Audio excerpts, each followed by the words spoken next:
Olá a todos, meu nome é Laís, eu sou desenvolvedora pleno na B2ML, que é uma empresa de Itajubá, aqui em Minas Gerais. A gente já trabalhou em projetos com a Unesco e o Flow Podcast, bem diferente, né, uma coisa da outra, mas... enfim, hoje eu vou falar sobre entendendo os fundamentos do Next.js 14, o que acontece por debaixo dos panos, mais as principais funcionalidades. E essa palestra ela tem como foco programadores que já trabalham com React e aí querem dar uma migrada para o Next.js, querem iniciar projetos em Next.js. E aí eu vou dar como se fosse um apanhado, uma overview, né, do Next.js. E um pouquinho também do que acontece por debaixo dos panos. Tá, vamos começar então.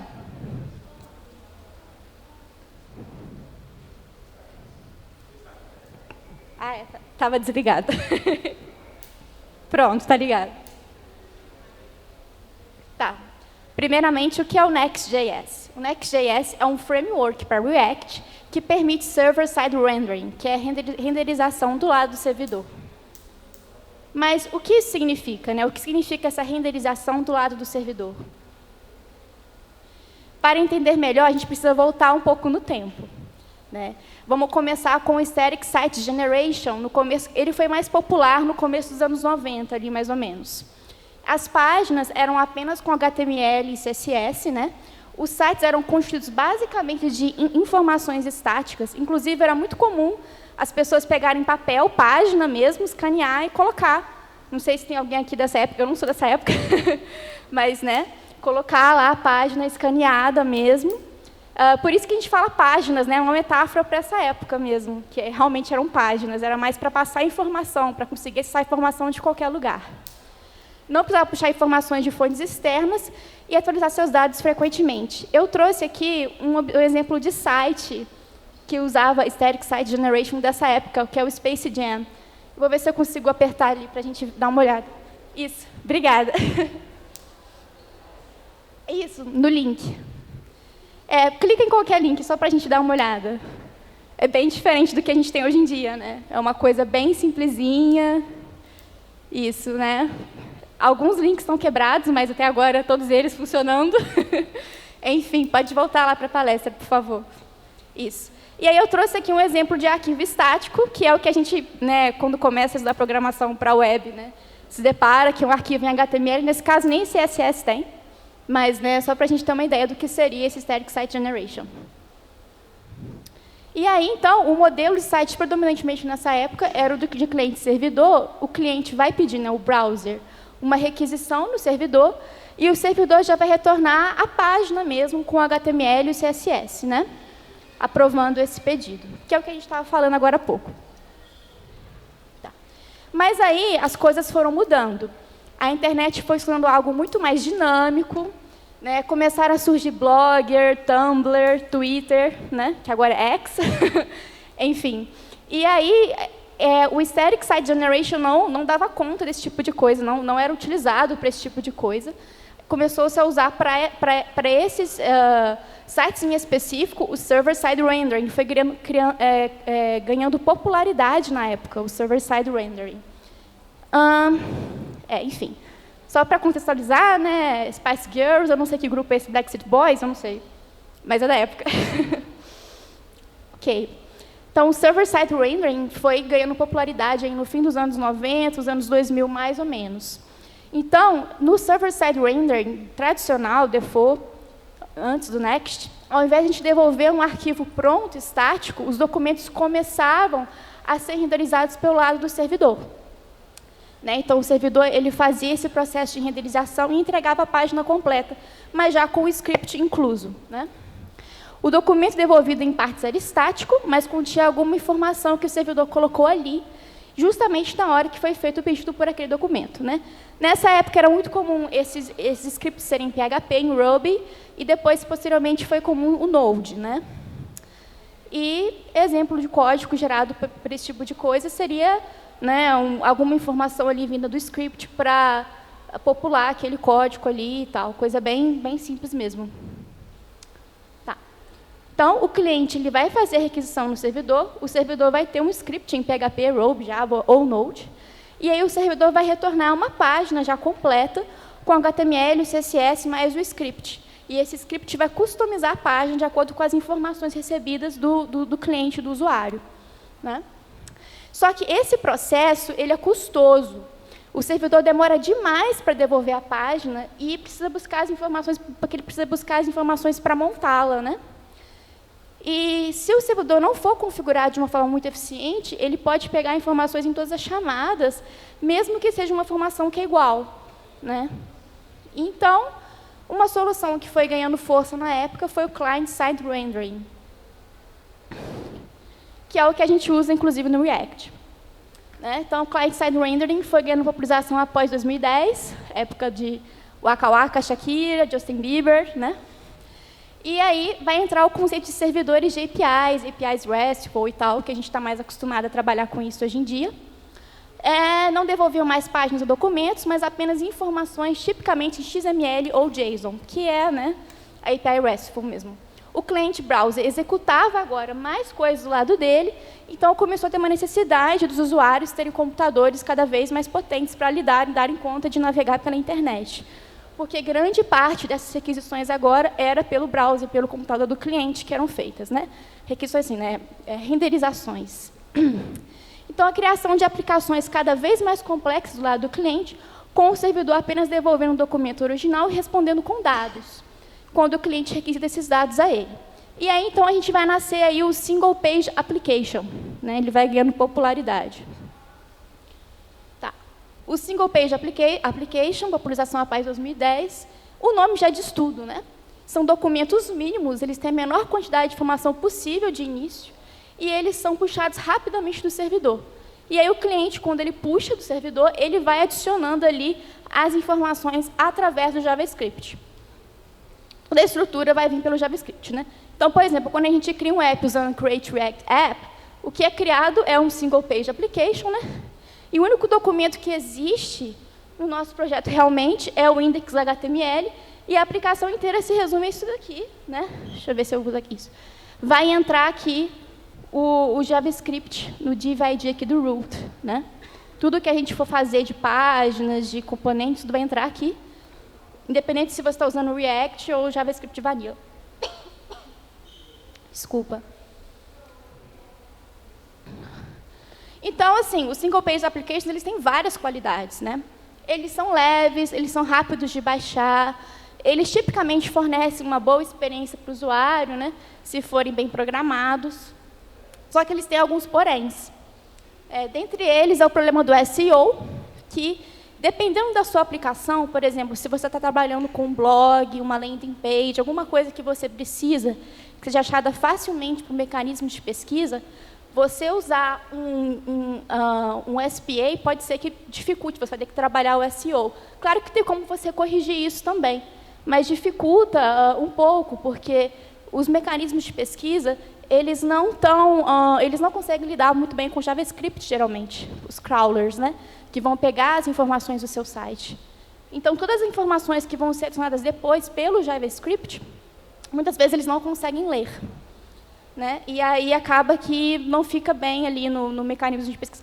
Por exemplo, quando você pega um link para compartilhar com um amigo, seja no WhatsApp ou no Twitter, né? E aí vem aquela preview, né? Que vem uma imagem, vem um texto referente ao o que aquele link seria. Isso é feito por um crawler, né? E aí no SEO, no SPA, dependendo de como ele foi criado, pode ser que essas informações não sejam muito relevantes, não fique legal lá. E, se criado de forma ingênua, o SPA pode forçar o cliente a baixar a aplicação inteira, mesmo que partes delas ele nunca vai usar ou acessar. Vamos lá. Antes da gente prosseguir, eu acho que é interessante deixar claro, então, que não existe, muitas vezes, uma ferramenta que é melhor ou pior. Tudo depende do seu projeto, o que você quer com esse projeto, né? A gente tem que analisar, ver os prós e contras e ver o que vai encaixar melhor ali naquele contexto. Então, depois de todo esse apanhado histórico, vamos ao que realmente importa para a gente aqui agora, que é o Server-Side Rendering do Next.js, como ele funciona por debaixo dos panos. Temos o usuário. O usuário vai acessar o front-end da sua aplicação. Esse front-end vai estar, obviamente, em React, né, já que a gente está usando o Next. O front-end chama o servidor do Next, o Next vai ter um servidorzinho para ele. Esse servidor do Next é em Node. O servidor do Next que vai fazer uma requisição para o seu back-end, né? Back-end da sua aplicação, do seu projeto. O back-end ele vai retornar os dados para o servidor do Next em JSON, né? Uma API RESTful comum. E aí, com velocidade e performance, o Next monta a interface do HTML com os dados recebidos do seu back-end e envia a página totalmente pronta em HTML para o front-end. E aí, a partir do momento em que essa página é carregada, todas as requisições feitas pelo servidor já estão carregadas também. Opa, obrigada. Opa. Então, por exemplo, sim, obrigada. Se você tem lá uma lista de usuários, né? Se você fosse usar uma single page application, no momento em que você entrasse lá na página, ia ter um loading, né, para aquela lista que está fazendo a requisição e tal, para o JavaScript e tal, até completar aquela lista. Agora, se você usasse um server-side rendering, no momento em que a página fosse aberta, já estaria lá a lista toda pronta, aparecendo já os usuários. Porque as requisições são feitas já no momento, todas as requisições são feitas no momento em que a página chega. Tá. E aí, na época em que o Next foi criado, esse server-side rendering foi uma revolução na época, né? Porque antes o React não era comumente utilizado e nem indicado para a construção de websites e blogs, qualquer tipo de sistema que precisasse de indexação, que dependesse do crawler, dos mecanismos de pesquisa e tal. Era mais para dashboards, coisas que tem que entrar com login, etc. E com o Next e outros, como Gatsby, Remix, tornou-se possível utilizar o React em qualquer tipo de aplicação na web. Então, o SSR ele foi o que deu a vida ao Next inicialmente, né? Atualmente, porém, o Next ele não é apenas isso, ele tem várias outras funcionalidades. Eu vou só apertar aqui rapidinho para mostrar o... só apertar na foto, por favor. Isso. É só para ter uma noção de como é que você passaria as propriedades pelo server-side, né? Numa página que está fazendo server-side rendering. Você teria o get server-side props, você faria a requisição para a API, né? Por exemplo, por um fetch aqui, e você mandaria elas aqui. E com isso você consegue acessar nas suas páginas. Então, se fosse um use client, né? Usando pelo client-side comum, default do React, a gente faria o use effect, né? Para fazer a requisição na API, colocaria informação no state e utilizaria ela ao longo da aplicação.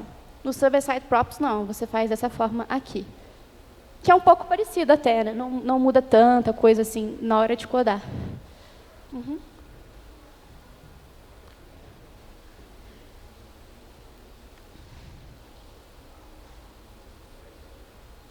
Foi, obrigada.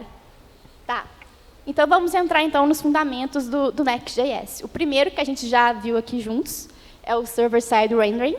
O segundo é o Static Site Generation no Next.js. A gente viu ele, né, no começo, lá como ele funcionava, mas ele mudou bastante coisa aqui também. Né? Imagine que o seu site ele vai receber um número alto e não usual de acesso de uma vez só. Né? Sei lá, você está mexendo com um site de ingressos e vai ter várias pessoas acessando ao mesmo tempo, não sei. Cara, você chega no seu site, ele vai no back-end, ele busca as informações do banco de dados e traz essas informações e mostra para o usuário. O que vai acontecer com o seu site, vocês acham, numa situação dessas?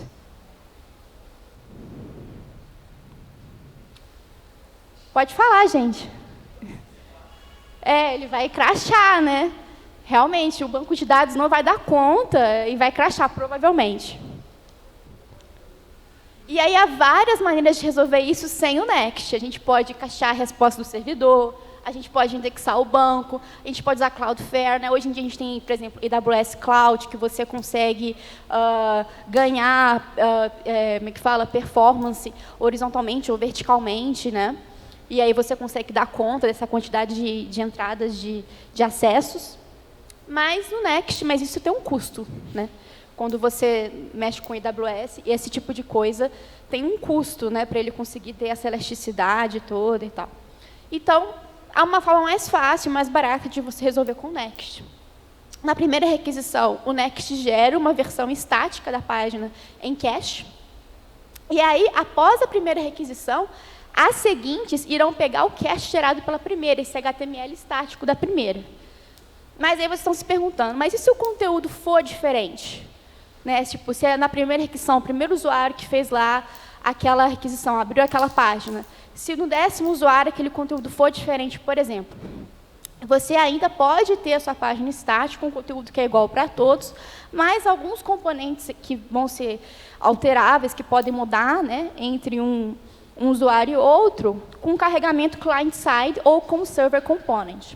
O server component, a gente vai falar mais sobre ele lá mais para frente, e o client-side seria o default do React, né, que a gente já está acostumado a trabalhar. Aí teria aqui um exemplo do static props, que é muito parecido com o server-side props. Aqui, né, vai fazer o fetch, vai mandar. Tá.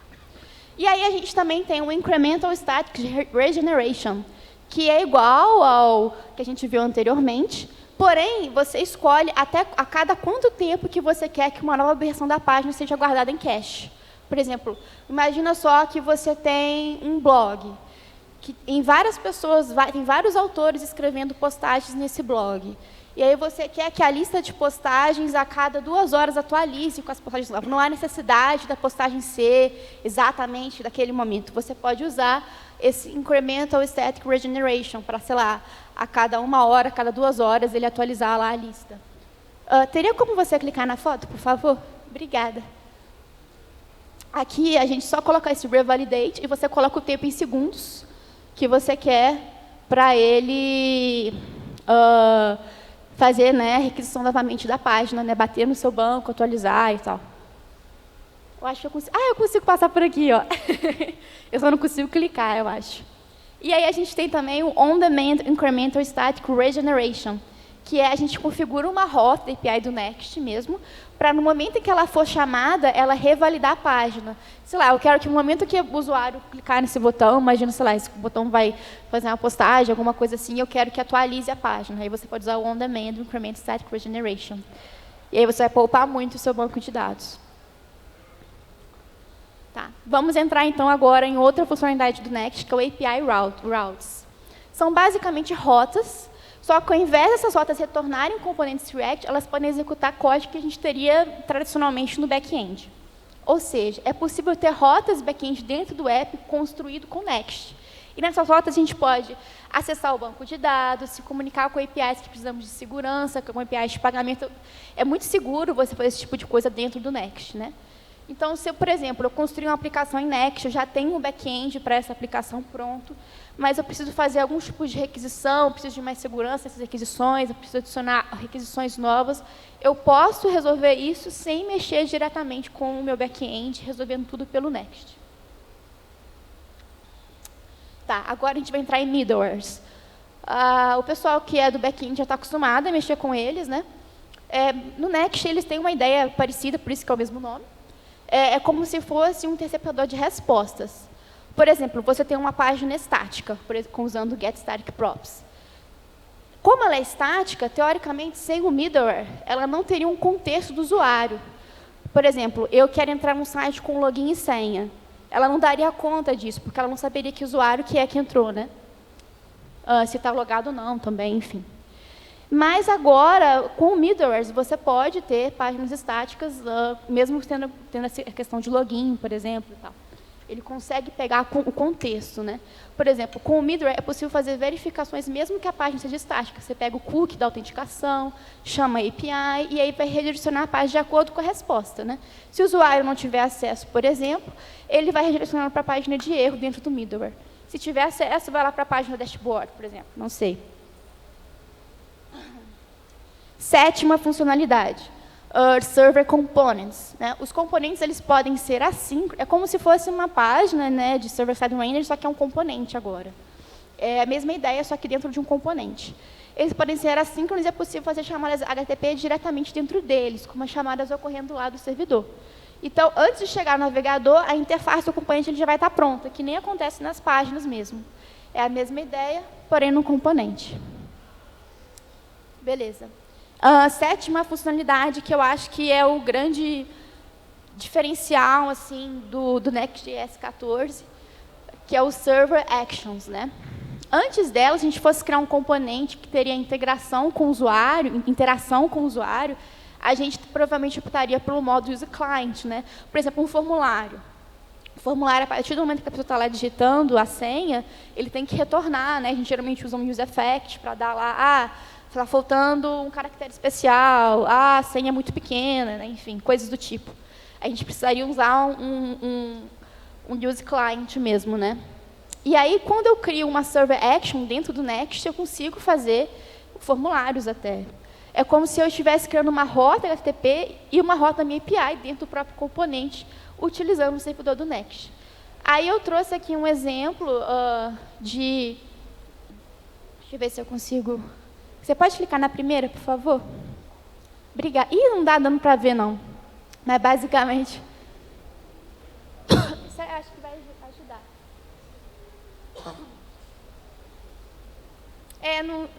Melhorou um pouco, né? Tá, obrigada. Que aqui, né, seria num caso, né, de use client mesmo, né? A gente fazendo o default com React. E com o Server Actions fica bem mais sucinto, bem menorzinho, né? E você consegue ter o mesmo resultado. Enfim, é isso. Eu queria trazer bem um apanhado, bem um overview mesmo para quem está começando, porque é muita coisa, fica maçante, né? Obrigada pela atenção. Quem quiser se conectar comigo no LinkedIn, né? Sempre bom, né? Fazer novas conexões. E é isso. Alguém tem alguma pergunta?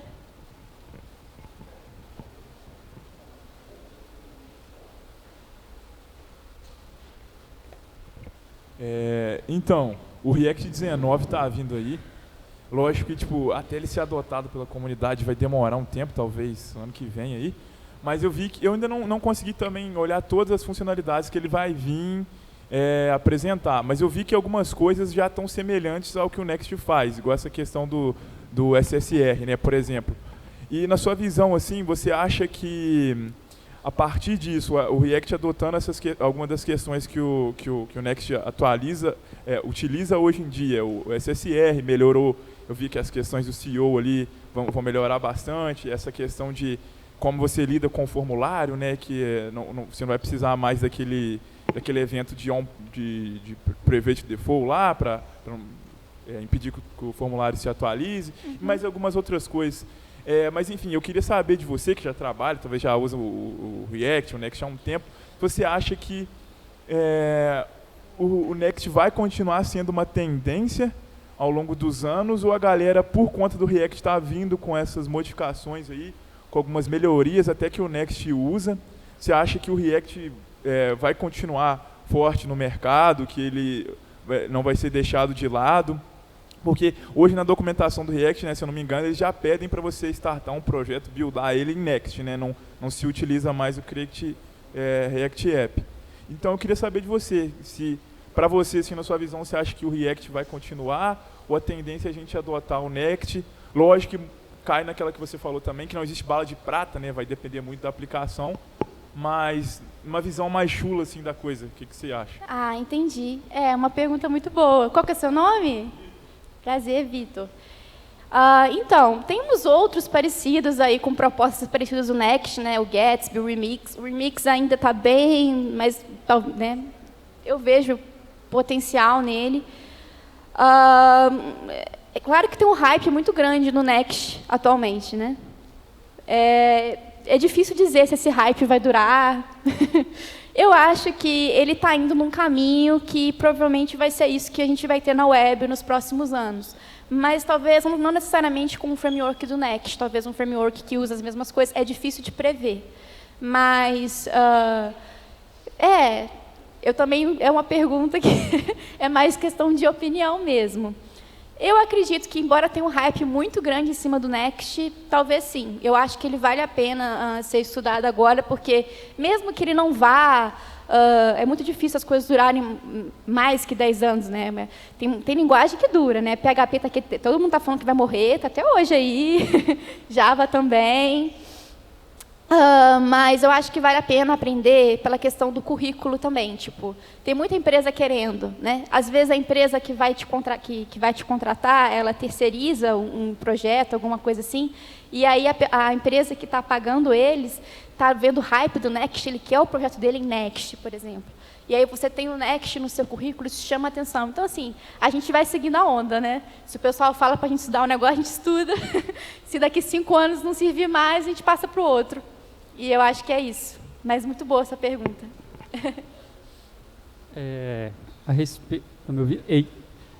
A respeito, por exemplo, do SSR ou SSG, pelo que eu vi na versão 13 do Next, a 14 já não tem mais, né?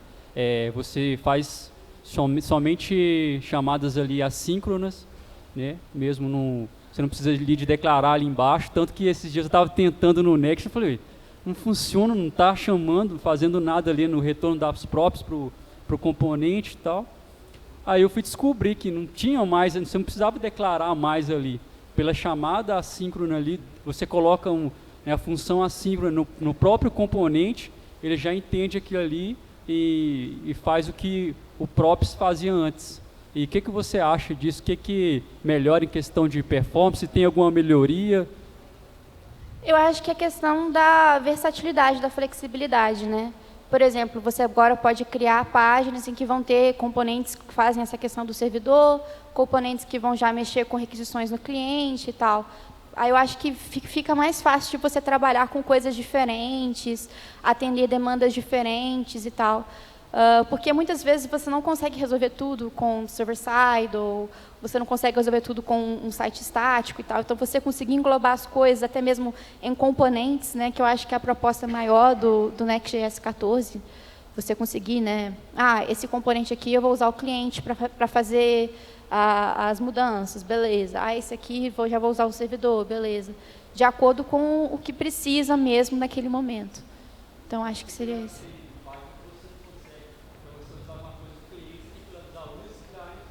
Isso, exatamente. Se você vai fazer uma página no estilo do React Default, do React Default, você tem que colocar lá o Use Client para usar do jeito do cliente. Fazer as aquisições do lado do cliente. Nada. Mais alguma pergunta? Galera, aproveita que inclusive acabou mais cedo a palestra, então dá para a gente conversar aqui mais sobre front. Se alguém tiver mais uma pergunta, eu levo o microfone aí. Alguém? Então, uma salva de palmas aqui para a Laís. Obrigada, pessoal. Muito obrigado pela palestra. Obrigada. Me segue no LinkedIn. Vamos fazer a conexão no LinkedIn, gente. E aí, qualquer dúvida vocês tiverem também, às vezes não perguntou aqui, mas vocês querem falar com ela aqui durante o evento também, pode abordar ela, né? Não tem problema nenhum. Pode